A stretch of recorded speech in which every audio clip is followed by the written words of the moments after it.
Hello, I'm Kathleen Tarr, and today we're going to explore policy memos. The first question you should ask yourself before you begin writing that memo is, what is the most effective way to achieve your purpose? Perhaps drafting legislation that you can then provide your representative would be most effective. Perhaps it would be to organize a protest on the steps of Capitol Hill.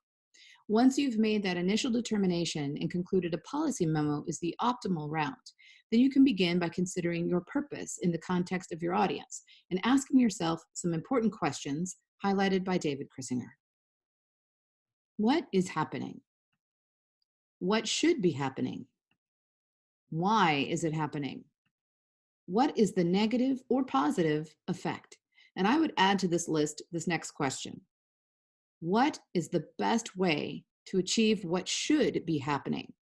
Best can mean the most efficient, economical, environmentally conscious way. It always means ethical. No one else can decide your ethics for you, but a good measure is whether what you are planning contributes to the world you want to see or makes that achievement harder. This is where rhetoric comes into play, the art of persuasion. You are trying to achieve an outcome, but must first consider what ethically persuasive routes are available. All of these questions remain important in the context of a policy memo. Your rhetorical choices include context. Are you sending your memo to an actual legislator, or is your draft for a course?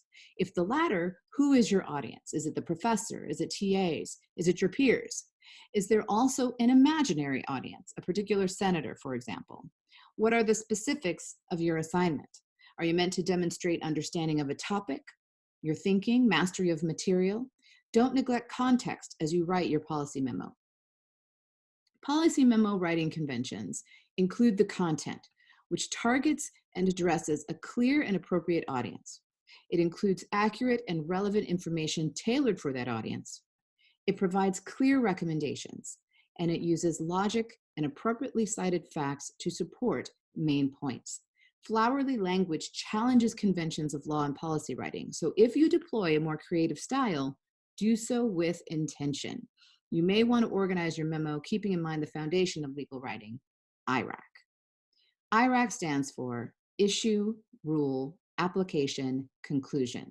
There are multiple variants of this convention for legal writing, but this one is the foundation. In policy writing, particularly a short one-page policy memo meant to grab the attention of its readers more than to delve deeply into a topic, these same ideas may be worded as problem statement, evidence and findings, options, recommendations, conclusion.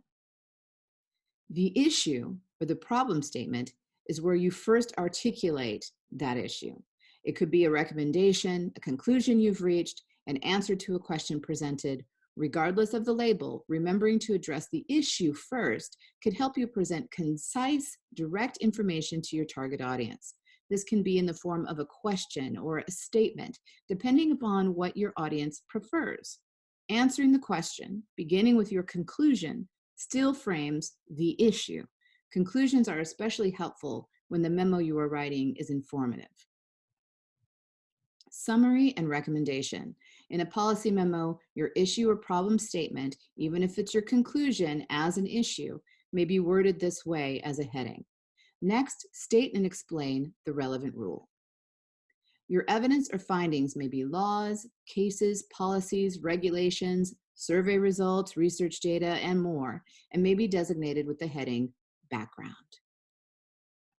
Next, application. And these are your options and your recommendations, which really look like outcomes. This is an appropriate heading for the section in which you share the options available or your recommendations, usually only 3 or 4 possibilities. Be sure to share how the evidence and findings you reach support the outcomes you project. Finally, the conclusion, where you offer a succinct recommendation for a particular action. Now is a good time to pause this video for review. And if you are writing a one-page policy memo for a course, ask your instructor to share an example and walk you through its various strengths and any challenges they observe. Your instructor may also have access to the worksheet designed to accompany this presentation and can share it with you to help support your process.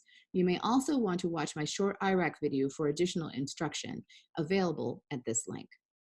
If you are transitioning to writing a slightly longer 3 to 5 page policy memo, then let's keep going with how to make that shift. Some things to keep in mind. The one-page policy memo motivates the reader to want to know more. The 3 to 5 page policy memo makes a specific ask supported by a developed rationale and specific details regarding feasibility. It begins with an opening summary, where you state the context or the topic. You identify the policy issue. You provide a research-based rationale for why it matters, and you assert the most feasible solution. The background section describes the issue and how it has been addressed in the past and the present. You use relevant data, statistics, and analysis to highlight implications, assert a clear motivation for taking action. The ask, the objective, it's a very specific one-paragraph statement of your objective. It draws on previous problem statement paragraphs to emphasize importance of the objective, and it considers what the chosen policymaker will find reasonable and feasible. Policy options. Identify several policy options in this section. Analyze each option using evaluation criteria to explain their strengths and weaknesses. Support your reasons and assumptions with evidence, and acknowledge counter-arguments and any limitations of your recommendations while highlighting the benefits. The next section was where you put your policy recommendations. State your specific recommendations. That is to say, given the pros and cons, which option is best? Remind the policymaker of the big picture. That's to say, the overall goal and why specific action is needed. Finally, consider including steps and a timeline for implementation. All right, the last word on form and style. Make sure you use professional formatting, headers, footnotes, single line spacing.